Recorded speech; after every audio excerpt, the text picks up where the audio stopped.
नमस्कार दोस्तों, मैं हूं शिवम पांडे और आपका स्वागत करता हूं आपके अपने चैनल ट्रिक पॉइंट में। दोस्तों आज हम लोग बात करने वाले हैं गौतम बुद्ध और महावीर स्वामी जी से संबंधित महत्वपूर्ण प्रश्नों की, वो भी ट्रिक के माध्यम से। ठीक है, तो आप इस वीडियो को एक बार पूरा देख लेंगे तो मैं पूरी गारंटी के साथ कह सकता हूं कि आज की बात आपको कभी भी यहाँ से संबंधित क्वेश्चन आएंगे तो कभी भी कन्फ्यूजन नहीं होने वाली है। ठीक है, ये आप कैसे करेंगे, मैं आपको एक छोटा सा डेमो दे देता हूँ। जैसे मान लीजिए आपसे पूछा जाता है कि जो प्रथम उपदेश था गौतम बुद्ध और महावीर स्वामी जी ने कहाँ दिया था, तो गौतम बुद्ध जी ने दिया था सारनाथ में और महावीर स्वामी जी ने दिया था राजगृह में। तो यहाँ पर देखिए सारनाथ में सार शब्द लिखा हुआ है। सार मतलब समरी की बात हो रही है, सारांश। ठीक है, तो ऐसा कह सकते हैं ना कि उपदेश का बुद्धिमान लोग केवल सार ही समझते हैं। आपको भी पता है कि जो बुद्धिमान लोग होते हैं वो केवल सार ही समझते हैं, पूरा का पूरा उपदेश समझते नहीं बैठे रहते। जो भी महत्वपूर्ण चीज़ें होती हैं उसको सारांश के रूप में समझ लेते हैं। लेकिन जो बुद्धिमान नहीं होते हैं वो क्या करते हैं, तो राजगृह में रा के बाद शब्द क्या लिखा हुआ है, जा ग्रह। ग्रह मतलब घर, यानी जाते हैं कहाँ, घर चले जाते हैं। बोलते हैं कि ये फालतू चीज़ें मुझे नहीं सुनना, कोई भी उपदेश वो नहीं सुनते, अपने घर चले जाते हैं। जाते हैं ग्रह, जा ग्रह पर राजगृह और सार से सारनाथ। तो ऐसे हम लोग सभी चीज़ों को ट्रिक के माध्यम से याद करेंगे तो कभी भी कन्फ्यूजन नहीं होगी। तो बस वीडियो को पूरा देखिएगा, क्योंकि मैं आपको एक चीज़ बता दूं कि एग्जाम में क्वेश्चन यहाँ से पूछा ही जाएगा।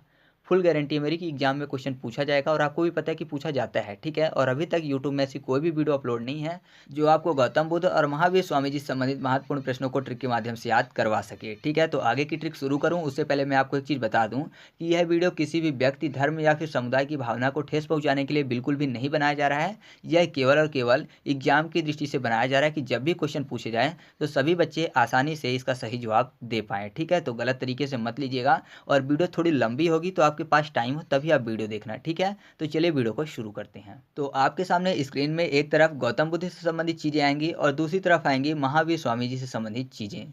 मैं आपको बता दूं कि गौतम बुद्ध हों या फिर महावीर स्वामी जी हों, दोनों ही क्षत्रिय वंश से संबंधित थे। इन्होंने ग्रह त्याग किया, ग्रह त्याग करने के बाद इनको ज्ञान की प्राप्ति हुई और इन्होंने एक अलग अलग धर्म की स्थापना की। गौतम बुद्ध ने बौद्ध धर्म की स्थापना की और महावीर स्वामी जी ने जैन धर्म की स्थापना की। यहाँ पर जो बौद्ध है, तो यहाँ पर देखिए गौतम बुद्ध में बुद्ध शब्द लिखा हुआ है, तो बुद्ध से आपको बौद्ध क्लियर हो जाएगा, यानी बौद्ध धर्म के संस्थापक कौन थे, गौतम बुद्ध थे। महावीर स्वामी में वीर शब्द लिखा हुआ है, वीर मतलब ताकतवर। और जैन में एक शब्द लिखा हुआ है जिन। आपको पता है कि जिन ताकतवर होते हैं, तो जिन ताकतवर होते हैं यानी वीर होते हैं, तो आप ऐसे याद कर सकते हैं कि जैन धर्म के संस्थापक कौन थे, महावीर स्वामी जी थे। ठीक है, इतनी चीज़ें क्लियर हो गई। अब हम लोग बात कर लेते हैं जन्म से संबंधित।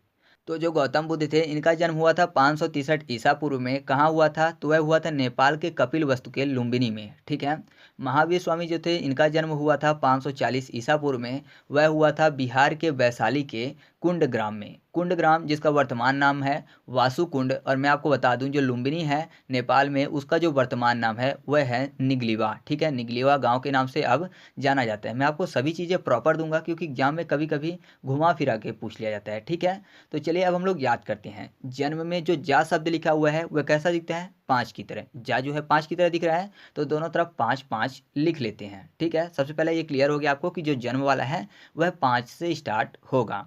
अब देखिए गौतम बुद्ध में एक शब्द लिखा हुआ है बुद्ध, यानी बुद्धि की बात हो रही है। ठीक है, और कपिल वस्तु में एक शब्द लिखा हुआ है का पिलाई वस्तु। ठीक है, कपिल वस्तु का पिलाई वस्तु, यानी ऐसा समझिए कि जो छोटा बच्चा था, जन्म की बात हो रही है, तो जन्म से ही बच्चा कैसा था, बुद्धिमान था। तो बच्चा जब हॉस्पिटल में था उसको कोई भी ड्रॉप दिया जाता था या फिर कोई भी टीके लगाए जाते थे, तो बच्चा हमेशा पूछ लेता था डॉक्टर से कि का पिलाई वस्तु, यानी कौन सी वस्तु हमको पिलाई गई है। क्यों, क्योंकि बुद्धिमान था, हमेशा क्वेश्चन पूछा करता था, तो डॉक्टर भी उससे परेशान थे, तो चीज़ों को छुपाते थे। ठीक है, ऐसा समझिए कि चीज़ों को छुपाते थे जिससे कि बच्चा देख ना पाए। तो छुपाते में शब्द लिखा हुआ है छिपाती, यानी 56 और 3, 56 3 यानी 563 ईसा पूर्व। का पिलाई वस्तु से कपिल वस्तु, तो आप ऐसे याद रखिएगा कि गौतम बुद्ध का जन्म कहाँ हुआ था, तो वह हुआ था नेपाल के कपिल वस्तु के लुम्बिनी में। कब हुआ था, तो छिपाती फौज 56 और 3 यानी 563 ईसा पूर्व में। ठीक है, अब बात करते हैं महावीर स्वामी की। तो महावीर स्वामी में एक शब्द लिखा हुआ है वीर। वीर मतलब ताकतवर। ऐसा समझिए कि कोई भी बच्चा है जो कि जन्म से ही क्या है, वीर है। अब वीर कैसे होगा, जबकि वह दूसरे बच्चों की अपेक्षा विशाल होगा। बच्चे छोटे होते हैं जन्म के टाइम पे, लेकिन अगर कोई बच्चा जन्म के समय ही बहुत ही विशाल है, उसका शरीर बहुत ही विशाल है, तो जाहिर सी बात है कोई लड़ना पसंद नहीं करेगा, क्योंकि वह ताकतवर है, नहीं वीर है। तो आप ऐसे याद रखिएगा, विशाल से वैशाली और वीर से महावीर स्वामी। अब शरीर जो है विशाल है तो जाहिर सी बात है कोई भी चीज़ खाएगा तो आसानी से पचा लेगा। यानी ऐसा बोल सकते हैं कि पचा ली उसने सभी चीज़ें, क्यों? क्योंकि वह विशाल है। तो पचा ली फॉर 540, ठीक है। तो आप ऐसे याद रखिएगा कि 540 ईसा पूर्व में जो महावीर स्वामी थे इनका जन्म हुआ था। कहाँ हुआ था? तो वह हुआ था बिहार के वैशाली के कुंड ग्राम में, ठीक है। दोनों चीज़ें आपको याद हो गई। गौतम बुद्ध यानी बुद्धिमान बच्चा था, वह हमेशा पूछता था कि का पिलाई वस्तु, यानी कौन सी वस्तु हमको पिलाई गई है, बचपन से ही पूछता था। तो डॉक्टर उससे सभी चीज़ें छिपाते थे कि इसको कोई भी चीज़ मत दो नहीं तो फिर से पूछेगा। और जो बच्चा वीर था, जाहिर सी बात है बच्चों के अपेक्षा उसका शरीर बड़ा था, विशाल था और सभी चीज़ें वह पचा लेता था शरीर विशाल होने के कारण। पचाने से 540। जन्म आपको याद हो गया। अब बात करते हैं हम लोग मृत्यु के बारे में। तो अगर बात करें कि महात्मा बुद्ध की मृत्यु कब हुई थी, तो वह हुई थी 483 ईसा पूर्व में कुशीनगर में, ठीक है। और जो महावीर स्वामी जी थे इनका जो मृत्यु हुई थी वह हुई थी 468 ईसा पूर्व राजगृह में। याद करना है। तो जो मृत्यु में जो माँ शब्द है ना, तो माँ आपको 4 जैसा दिखेगा। जैसे जा जो है 5 जैसा दिखता था, माँ आपको 4 जैसा दिख रहा होगा। तो आप ऐसे समझिएगा मृत्यु वाला जो डाटा है हमेशा 4 से स्टार्ट होगा, ठीक है। तो दोनों साइड 4 4 लिख लेते हैं।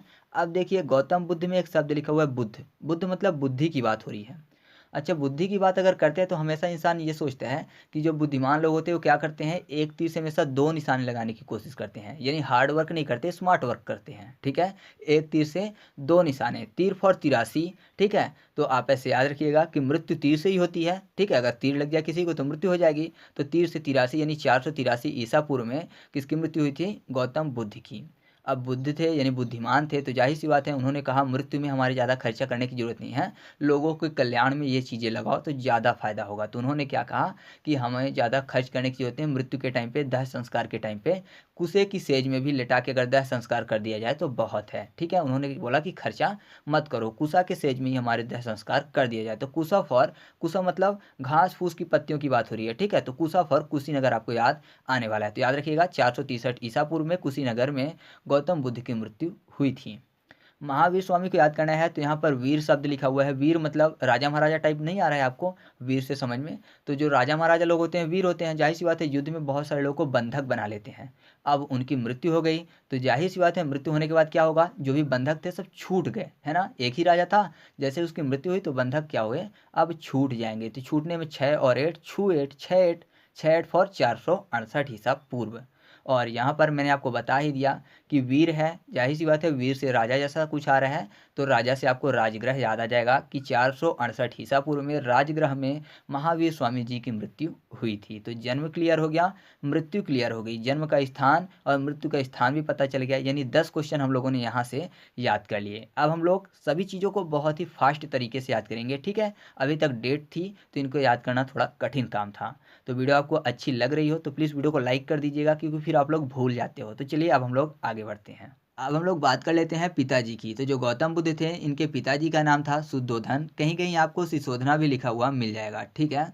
और जो महावीर स्वामी जी थे इनके पिता का नाम था सिद्धार्थ। तो यहाँ पर ध्यान दीजिएगा, गौतम बुद्ध में बुद्ध यानी बुद्धि की बात हो रही है और महावीर स्वामी में वीर यानी ताकत की बात हो रही है। मतलब एक तरफ ताकत और दूसरी तरफ बुद्धि।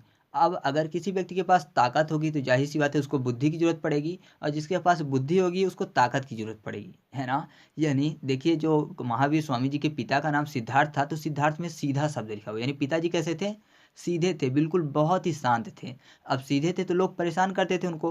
तो उन्होंने ये निश्चय किया कि जो मेरा पुत्र होगा, जो मेरा बेटा होगा, उसको ताकतवर बनाऊंगा, जिससे कि उसको कोई भी परेशान ना कर पाए। वो सीधा नहीं होगा, वीर होगा, ताकतवर होगा, जिससे कि कोई उसको परेशान ना कर पाए, ठीक है। सीधे थे पिताजी, इसलिए उन्होंने ऐसा बोला कि बेटे को वीर बनाऊंगा।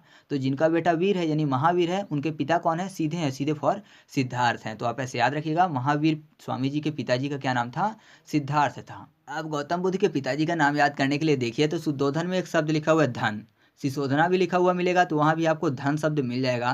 तो आपने सुना होगा कि हमारे पास एक ऐसा धन है जिसको ना तो चोर चुरा सकता है और ना ही कोई उसमें हिस्सा मांग सकता है। या फिर ऐसा कहें कि जो सबसे बड़ा धन होता है वो इंसान की होती है बुद्धि, ठीक है। बुद्धि से बड़ा कोई भी धन नहीं होता।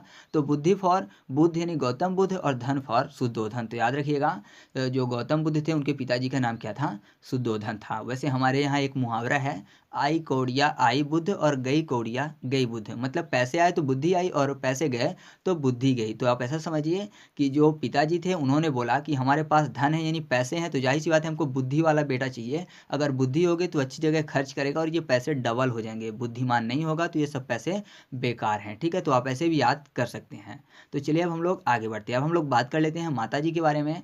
तो जो गौतम बुद्ध थे इनकी माता का नाम था महामाया गौतमी। ठीक है, और जो महावीर स्वामी जी थे इनकी माता का नाम था त्रिशला। ठीक है, वैसे मैं आपको बता दूं कि गौतम बुद्ध की जो पालक माता थी, यानी जो रियल माता थी वो कौन थी, महामाया गौतमी थी, लेकिन जो पालक माता थी यानी जिन्होंने उनको पाला था उनकी मौसी थी, उनका नाम क्या था, प्रजापति गौतमी। ठीक है, फिलहाल यहाँ पर मेन माता का नाम याद करते हैं महामाया। ठीक है, गौतमी। तो यहाँ पर देखिए महामाया में क्या शब्द लिखा हुआ है, माया। माया मतलब समझ रहे हैं, राक्षसों वाली माया की बात हो रही है। मायावी होते थे ना राक्षस। माया कैसे आती है, बुद्धि से आती है ना। जब तक बुद्धिमान नहीं होगा तो इंसान माया नहीं कर पाएगा। बहुत सारे अस्त्र शस्त्र होते हैं, बहुत सारे माया जाल होते हैं, ये सब बुद्धि से ही रिलेटेड हैं। तो बुद्धि से क्या आपको याद आ जाएगा, बौद्ध यानी गौतम बुद्ध है। और आपको पता है कि सबसे पहले शिक्षक कौन होती है, माता होती हैं। तो माता ने क्या सिखाया अपने बच्चे को, बुद्धिमान कैसे बना, माया सीख के। तो माया फॉर महामाया गौतमी। अब जो महावीर स्वामी जी थे इनकी माता का नाम त्रिशला था। तो त्रिशला में त्रिशूल शब्द लिखा हुआ है। तो माता पहली गुरु होती हैं। तो माता ने त्रिशूल पकड़ाया बच्चे को, तो जाहिर सी बात है कि बच्चा कैसा बनेगा, वीर बनेगा। वीर क्यों बना, हाथ में अस्त्र शस्त्र है। ठीक है, तो आप ऐसे याद रखिएगा, महावीर स्वामी जी की माता का नाम क्या था, त्रिशला था। आसान है ना। अब हम लोग आगे बढ़ते हैं। अब हम लोग बात कर लेते हैं बचपन के नाम की। तो जो गौतम बुद्ध थे उनके बचपन का नाम था सिद्धार्थ, और जो महावीर स्वामी थे इनके बचपन का नाम था वर्धमान। ठीक है, तो यहाँ पर देखिए गौतम बुद्ध में एक शब्द लिखा हुआ है बुद्धि, यानी बुद्धि की बात। तो आपने देखा होगा जो बच्चे बुद्धिमान होते हैं वो बचपन से ही कैसे होते हैं, एकदम सीधे होते हैं, सीधे शांत होते हैं। ठीक है, तो सीधे फॉर सिद्धार्थ, और जो बुद्धिमान होते हैं वो सीधे होते हैं बचपन में, तो बुद्धिमान फॉर गौतम बुद्ध। और बचपन से बचपन का नाम तो आप ऐसे याद रखिएगा, गौतम बुद्ध के बचपन का नाम क्या था, सिद्धार्थ था। महावीर स्वामी के बचपन का नाम वर्धमान था। तो वर्धमान में मान शब्द लिखा हुआ है, तो मान से आप शक्तिमान को याद करिए थोड़ा सा। यानी ऐसा समझिए कि बच्चे जो था बचपन में क्या देखता था, शक्तिमान देखता था। और शक्तिमान देखेगा तो जाहिर सी बात है कि ताकत वाली चीज़ें हैं। ठीक है, शक्तिमान तो सुपर हीरो है, तो उसके पास पावर है, तो पावर है तो वीर बनेगा। तो आप ऐसे याद रखिएगा कि बचपन में शक्तिमान देखता था इसलिए वीर बना। ठीक है, वीर फॉर महावीर। तो महावीर के बचपन का नाम क्या था, वर्धमान था। ठीक है, अब हम लोग याद कर लेते हैं पत्नियों के नामों की। तो जो गौतम बुद्ध थे इनकी पत्नी का नाम था यशोधरा, और जो महावीर स्वामी जी थे इनकी पत्नी का नाम था यशोदा। तो सबसे पहले हम लोग याद कर लेते हैं महावीर स्वामी जी की पत्नी का नाम। ठीक है, तो महावीर में वीर शब्द लिखा हुआ है, मैंने आपको बता दिया, वीर मतलब राजा महाराजा टाइप। ठीक है, तो आपने देखा होगा कि पहले के टाइम पे क्या होता था कि जो भी वीर राजा होते थे ना, तो दूसरे राज्य के राजा उनके साथ अपनी बेटियों का विवाह कर देते थे। ठीक है, मतलब अपनी बेटियों को उनकी पत्नी बना देते थे, जिससे कि भी वीर राजा उनके राज्य में युद्ध ना करे। क्यों नहीं करेगा, क्योंकि संबंधी हो जाएगा। ठीक है, तो अपनी बेटियों का विवाह करवा देते थे वीर योद्धा के साथ या फिर वीर राजा के साथ, जिससे कि वो उनके यहाँ आक्रमण ना करे। तो जाहिर सी बात है वो पत्नी बन जाती थी। तो वीर फॉर महावीर और पत्नी। और ऐसा समझिए कि ये एक प्रकार का सौदा हुआ करता था। सौदा कैसा, कि उन्होंने अपनी बेटी का विवाह करवा दिया, तो जाहिर सी बात है कि अब युद्ध नहीं होगा, आक्रमण नहीं होगा। तो एक प्रकार का सौदा हो गया ना, बेटी का विवाह हुआ तो अब आक्रमण से बच गए। तो ये सौदा है, यह सौदा फॉर यशोदा। तो आप ऐसे याद रखिएगा, महावीर स्वामी जी की पत्नी का नाम क्या था, यशोदा था। और यहाँ पर गौतम बुद्ध की पत्नी का नाम यशोधरा था। तो यशोधरा में या के बाद शब्द क्या लिखा हुआ है, शोध। ठीक है, शोध मतलब रिसर्च की बात हो रही है, गौतम बुद्ध मतलब बुद्धि की बात। तो जाहिर सी बात है जो बुद्धिमान होगा वह ऐसे ही शादी नहीं कर लेगा। सबसे पहले देखेगा कि वो जो उनकी वाइफ है उनके योग्य हैं या फिर नहीं है, रिसर्च करेगा। ठीक है, शोध करेगा। तो आप ऐसे याद रखिएगा, गौतम बुद्ध जो थे उनकी पत्नी का नाम क्या था, यशोधरा था। अगर दोनों की जो दिमाग है या फिर दोनों की जो बातें हैं एक दूसरे से मैच नहीं करती हैं, तो जाहिर सी बात है फिर झगड़े होंगे। इसलिए ऐसा करेंगे कि पहले शोध करेंगे, फिर उसके बाद वह विवाह करेंगे, यानी पत्नी बनाएंगे। तो आप ऐसे याद रखिएगा इनकी पत्नी का नाम। तो चलिए आगे बढ़ते हैं। अब हम लोग बात कर लेते हैं ग्रह त्याग की। तो जो गौतम बुद्ध थे इन्होंने 29 वर्ष की उम्र में ग्रह त्याग किया था, और जो महावीर स्वामी जी थे उन्होंने 30 वर्ष की उम्र में ग्रह त्याग किया था। गौतम बुद्ध में बुद्धि की बात हो रही है, मतलब बुद्धिमान लोग जो होते हैं घर तभी छोड़ेंगे, किस काम के लिए, उन्नति के लिए, यानी समाज की उन्नति के लिए। वो अपना बस विकास नहीं देखते, सबका साथ सबका विकास देखते हैं। जो बुद्धिमान लोग होते हैं वह किसी का बुरा नहीं चाहते हैं, मतलब दूसरों की उन्नति के लिए कि पूरे के पूरे समाज, पूरे के पूरे देश की उन्नति के लिए उन्होंने अपना घर छोड़ा था। बात करें अगर स्वामी विवेकानंद की, तो आपको पता ही है वो भी चाहते थे पूरे देश की उन्नति, ठीक है। ऐसे ही क्या है कि गौतम बुद्ध ने पूरे देश या कि समाज की उन्नति के लिए घर छोड़ा था। क्यों? क्योंकि बुद्धिमान थे, लोगों के बारे में अच्छा सोचते थे, ठीक है। तो बुद्धिमान फॉर गौतम बुद्ध, उन्नति फॉर 29, ठीक है, उन्नति 29। तो 29 वर्ष की उम्र में गौतम बुद्ध ने घर छोड़ा था। अब महावीर में वीर शब्द लिखा हुआ है, वीर मतलब ताकतवर। अब जो ताकतवर होगा, वीर होगा, महापराक्रमी होगा, तो जाहिर सी बात है वो घर क्यों छोड़ेगा? सभी को जीतने के लिए, यानी जितने भी राज्य हैं, जितने भी लोक हैं, सबको जीतने के लिए। लोक 3 बोले जाते हैं, ठीक है, पाताल लोक, धरती लोक और आसमान वाला, यानी तीनों लोकों को जीतने के लिए वीर क्या करता है? अपना घर छोड़ता है। 3 ओ पर 3 ओ जो है जीरो की तरह दिखेगा, 3 जीरो यानी 30 साल। तो याद रखिएगा महावीर स्वामी जी थे, उन्होंने कितने वर्ष की उम्र में ग्रह त्याग किया था? 30 वर्ष की उम्र में। और गौतम बुद्ध ने 29 वर्ष की उम्र में, ठीक है। अब आगे बढ़ते हैं तो बात कर लेते हैं ज्ञान प्राप्ति की। तो जो गौतम बुद्ध थे इनको ज्ञान की प्राप्ति हुई थी 35 वर्ष की उम्र में, और जो महावीर स्वामी जी थे इनको ज्ञान की प्राप्ति हुई थी 42 वर्ष की उम्र में। गौतम बुद्ध में बुद्धि की बात हो रही है और महावीर में वीर यानी ताकत की बात हो रही है। तो अगर मैं आपसे पूछूं कि बुद्धि किसको मिली है? गौतम बुद्ध को ना, क्योंकि यहाँ पर बुद्धि की बात हो रही है। और वीर वाले जो हैं इनको तो जाहिर सी बात है बल चाहिए, यानी ताकत चाहिए, बुद्धि नहीं चाहिए। क्या चाहिए? बल चाहिए, तभी तो वीर है। लेकिन गौतम बुद्ध में बुद्धि चाहिए, तो जाहिर सी बात है ज्ञान की प्राप्ति किसको हुई थी? गौतम बुद्ध को हुई थी, क्योंकि यहाँ पर बुद्धि की शब्द लिखा हुआ है, ठीक है। तो प्राप्ति फॉर 35, प्राप्ति 35, तो 35 में किनको ज्ञान की प्राप्ति हुई थी? गौतम बुद्ध को। क्योंकि ज्ञान की प्राप्ति होगी तो जाहिर सी बात है बुद्धिमान बनेंगे, बुद्धिमान फॉर गौतम बुद्ध है। अब महावीर स्वामी जी की बात करें तो यहाँ पर बुद्धि से संबंध नहीं करेंगे हम लोग, वीर से करेंगे, यानी ताकत से करेंगे। इनको बुद्धि नहीं चाहिए, ठीक है। इनको प्राप्ति तो हुई लेकिन बुद्धि की नहीं हुई। किस चीज़ की प्राप्ति हुई? बल की प्राप्ति हुई, ठीक है, ताकत की प्राप्ति हुई। बली बने, बली फॉर 42, ठीक है, बली ताकतवर, ठीक है। तो बली फॉर 42 आपको याद आ जाएगा। तो याद रखिएगा महावीर स्वामी जी को बल की प्राप्ति या फिर ज्ञान की प्राप्ति कब हुई थी? 42 वर्ष की उम्र में, ठीक है। वैसे ज्ञान की प्राप्ति हुई थी, केवल याद करने के लिए हम लोग ऐसा बोल रहे हैं, इसलिए मैंने आपको पहले ही बोला था कि थोड़ा सा आप माइंड में मत लीजिएगा इन चीज़ों को, अलग ढंग से नहीं, धर्म से संबंधित नहीं जोड़िएगा, ठीक है। बल की प्राप्ति हुई तो 42 में आए, और ज्ञान की प्राप्ति हुई तो प्राप्ति फॉर 35 में आए। तो चलिए आगे बढ़ते हैं। अब हम लोग बात कर लेते हैं फर्स्ट उपदेश की। तो जो गौतम बुद्ध थे इन्होंने अपना पहला उपदेश दिया था सारनाथ में, और जो महावीर स्वामी जी थे इन्होंने अपना पहला उपदेश दिया था राजगृह में, ठीक है। मैंने आपको पहले ही बताया था जब वीडियो स्टार्ट हुई थी कि जो बुद्धिमान लोग होते हैं, बुद्धिमान फॉर गौतम बुद्ध, तो वो क्या समझते हैं? उपदेश का सार समझते हैं, यानी पूरा का पूरा उपदेश जो होता है उसका निचोड़ समझते हैं। सार फॉर सारनाथ। तो याद रखिएगा पहला उपदेश गौतम बुद्ध ने कहाँ दिया था? सारनाथ में, क्योंकि बुद्धिमान लोग सार समझते हैं, बुद्धिमान फॉर गौतम बुद्ध। और जो बुद्धिमान नहीं होते, ठीक है, जो वीर होते हैं तो उनको ताकत से मतलब है, बुद्धि और ज्ञान से मतलब नहीं है। तो वो क्या करते हैं? अगर कहीं उपदेश दिया जा रहा होता है तो वो जाते हैं ग्रह, यानी अपने घर चले जाते हैं। जागृह फॉर राजगृह। तो याद रखिएगा महावीर स्वामी जी ने अपना पहला उपदेश कहाँ दिया था? राजगृह में, ठीक है। अब भाषा की बात करते हैं कि यह किस भाषा में इन्होंने उपदेश दिया था। तो जो गौतम बुद्ध थे यह पाली भाषा से संबंधित थे, और जो महावीर स्वामी जी थे यह प्रकृति भाषा से संबंधित थे। अच्छा, भाषा का विकास तो आपको पता होगा ना कि पहले पाली, फिर प्रकृति, अपभ्रंश, अवहट्ट, खड़ी बोली, ये सब है ना। तो ये भाषा के विकास थे। नहीं पढ़ा आपने तो हिंदी पढ़ लीजिएगा, ठीक है। वैसे आप बोलेंगे तो मैं भी पढ़ा दूंगा, कोई दिक्कत नहीं। फिलहाल हम लोग यहाँ पे बात करते हैं। तो किन्होंने पाली भाषा में दी, तो कहाँ किन्होंने प्रकृति भाषा में। तो गौतम बुद्ध ने पाली में, तो महावीर ने प्रकृति में, ठीक है। तो यहाँ पर देखिए पाली फॉर पल्ले पढ़ना, ऐसे बोलते हैं ना कि जो भी व्यक्ति सामने बोल रहा है वो पल्ले नहीं पढ़ रहा है। तो बुद्धिमान लोग ऐसी भाषा का उपयोग करते हैं कि सबके समझ में आ जाए, सबके पल्ले पड़ जाए, ठीक है, सबके दिमाग के अंदर घुस जाए। पल्ले फॉर पाली। तो आप ऐसे याद रखिएगा कि ऐसी भाषा का उपयोग कौन करता है? जो सबके पल्ले पड़ जाए, जो बुद्धिमान होते हैं, ठीक है। तो बुद्धिमान फॉर गौतम बुद्ध। तो गौतम बुद्ध ने कौन सी भाषा का उपयोग किया था? पाली भाषा का। और महावीर स्वामी जी ने प्रकृति का। तो यहाँ पर देखिए प्रकृति में पकाती शब्द लिखा हुआ है, यानी वीर हैं, ये केवल युद्ध करना जानते हैं, किसी के व्यक्ति के मन के अंदर की बात नहीं जानते, या फिर बुद्धि से संबंधित नहीं है, तो लोगों को कैसे मोह पाएंगे? तो जाहिर सी बात है ये लोगों को अपनी भाषा से पकाते हैं, ठीक है। उनको मतलब मोहित नहीं कर पाते, उनकी इच्छा अनुसार नहीं बता पाते चीज़ों को, ये लोगों को पकाते हैं। तो पकाते हैं फॉर प्रकृति। तो आप ऐसे याद रखिएगा महावीर स्वामी जी ने प्रकृति भाषा का प्रयोग किया था, ठीक है। अब हम लोग बात कर लेते हैं प्रथम शिष्य की। तो गौतम बुद्ध के जो प्रथम शिष्य थे वह थे आनंद, और जो महावीर स्वामी थे इनके प्रथम शिष्य कौन थे? तो वह थे जमाली, ठीक है। तो जमाली में एक शब्द लिखा हुआ है जा मिल। अगर मैं आपको बोलूं कि मैं कोई युद्ध से संबंधित चीज़ें सिखाता, युद्ध मतलब वीर की बात हो रही है, वीर लोग युद्ध से ही संबंधित होंगे, तो ये कहिए कि मान लीजिए मैं आपको युद्ध से संबंधित चीज़ें सिखाता, तो जाहिर सी बात है आपको मुझसे मिलने आना पड़ता। तभी तो हम लोग यहाँ पर तलवारबाजी सीखते है ना, मतलब मिलते तब हम लोग युद्ध सीखते। लेकिन आप यहाँ पर हमसे मिल नहीं रहे हो, फिर भी आप लोग कुछ सीख रहे हो। आपको आनंद आ रहा है सीखने में, क्यों? क्योंकि बुद्धि वाली चीज़ें चल रही हैं, युद्ध वाली चीज़ें नहीं चल रही हैं। तो बुद्धि वाली चीज़ें चल रही हैं तो आपको आनंद आ रहा है आपके घर बैठे। लेकिन अगर युद्ध वाली चीज़ें चलती है तो आपको हमारे पास आना पड़ता युद्ध सीखने। तो ठीक है, तो मिलने आना पड़ता हमारे साथ। तो मिलने फॉर जामिल, किस लिए? युद्ध वाली चीज़ों के लिए नहीं, वीर बनने के लिए, वीर फॉर महावीर। और बुद्धि की बात आप घर से ही सीख लेते हो, आपको वहीं से आनंद मिल जाता है। तो आप ऐसे याद रखिएगा, गौतम बुद्ध के प्रथम शिष्य आनंद थे और महावीर स्वामी जी के प्रथम शिष्य कौन थे?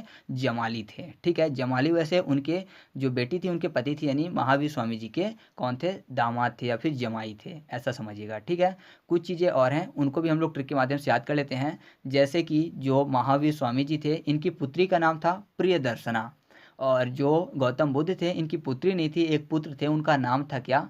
राहुल। ठीक है, तो बुद्धि से आप संबंधित एक चीज़ सुने होंगे, विनाश काले विपरीत बुद्धि। ठीक है, तो बुद्धि से आपको गौतम बुद्ध याद आ जाएंगे। ठीक है, और यहाँ पर विनाश काले की बात हो रही है तो ऐसा बोलते हैं ना कि कुंडली में राहु केतु बैठ गए हैं, ठीक है, इसलिए विनाश हो रहा है, सभी काम गड़बड़ हो रहे हैं। तो राहु पर आपको राहुल याद आ जाएगा। तो आप ऐसे याद रखिएगा, गौतम बुद्ध के जो पुत्र थे उनका नाम क्या था?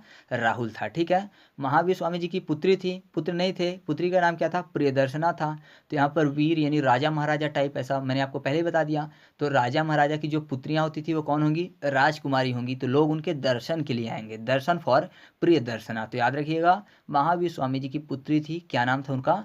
प्रियदर्शना था। ठीक है, एक चीज़ और हम लोग ट्रिक से याद कर लेते हैं, फिर वीडियो को ख़त्म करते हैं। तो अब हम लोग बात कर लेते हैं दोनों धर्मों के बंटवारे की। तो आपको पता है जो बौद्ध धर्म था वह हीनयान और महायान में बंट गया था, और जो जैन धर्म था वह श्वेतांबर और दिगंबर में बंट गया था। बहुत ही ज़्यादा कन्फ्यूज करता है और एग्जाम में क्वेश्चन पूछा भी जाता है ये। ठीक है, तो याद करने के लिए आप ऐसा समझिए कि गौतम बुद्ध में बुद्धि की बात हो रही है, और हीनयान महायान में यान, यान मतलब एरोप्लेन की बात हो रही है। तो मैं आपसे पूछूं कि एरोप्लेन कौन बनाएगा? जिसके पास ताकत होगी वो बनाएगा, या फिर जिसके पास बुद्धि होगी, दिमाग होगा, वो बनाएगा? तो आप बोलेंगे जिसके पास दिमाग होगा, बुद्धि होगी, वो बनाएगा।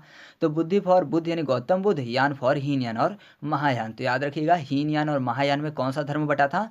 बौद्ध धर्म बटा था। ठीक है, और यहाँ पर देखिए श्वेतांबर दिगंबर में एक शब्द आपको मिल जाएगा, श्वेत। श्वेत मतलब कलर की बात हो रही है। और यहाँ पर महावीर में एक शब्द लिखा हुआ महावर, महावर जो पैरों में लगाया जाता है वो भी कलर में ही होता है, हालांकि वो लाल होता है। ठीक है, तो कलर से आप मैच कर सकते हैं कि जो महावीर स्वामी जी के संस्थापक थे, यानी जैन धर्म के संस्थापक थे, वह धर्म कौन से दो भागों में बट गया था? श्वेतांबर और दिगंबर में। ठीक है, तो इस तरह से हम लोगों ने कुछ चीज़ों को याद किया ट्रिक के माध्यम से, जो भी एग्जाम की दृष्टि से हमारे लिए महत्वपूर्ण थी। एक चीज़ मैं आपको और बता देता हूँ कि अगर आपसे पूछा जाता है कि पहली शिष्या कौन थी दोनों लोगों की, तो मैं आपको बता दूं, महावीर स्वामी जी की जो पहली शिष्या थी वह थी दधिवाहन की पुत्री चंदना, और जो गौतम बुद्ध थे इनकी पहली शिष्या कौन थी? इनकी पालक माता कौन थी? प्रजापति गौतमी, वही इनकी पहली शिष्या थी। ठीक है, तो शिष्या की बात करें तो ये, और शिष्य मैंने आपको बता ही दिया कि गौतम बुद्ध के अगर पहले शिष्य की बात करें तो कौन थे? आनंद।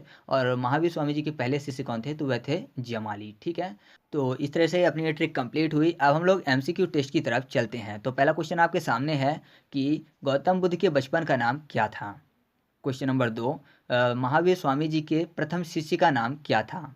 क्वेश्चन नंबर 3, महावीर स्वामी जी को ज्ञान की प्राप्ति कब हुई थी? और क्वेश्चन नंबर 4, जो गौतम बुद्ध थे इन्होंने अपना पहला उपदेश कहाँ दिया था? ठीक है, तो ये क्वेश्चन, सभी क्वेश्चन के आंसर आपको कमेंट करके बताने हैं। और हाँ, अगर आप चाहते हो कि मैं गौतम बुद्ध और महावीर स्वामी जी से संबंधित एक एक वीडियो लेकर उपस्थित हो जाऊँ बिना ट्रिक के साथ, क्योंकि ट्रिक तो यहाँ पर कंप्लीट हो गई है, तो आप कमेंट करके जरूर बताइएगा। ठीक है, और वीडियो अच्छी लगे तो वीडियो को लाइक करिएगा, दोस्तों के साथ शेयर करिएगा, चैनल पर पहली बार आए हैं तो चैनल को सब्सक्राइब कर लीजिएगा, जिससे कि आपको ऐसी ही वीडियो मिलती रहे। तो चलिए मिलते हैं अगले वीडियो में, तब तक के लिए जय हिंद।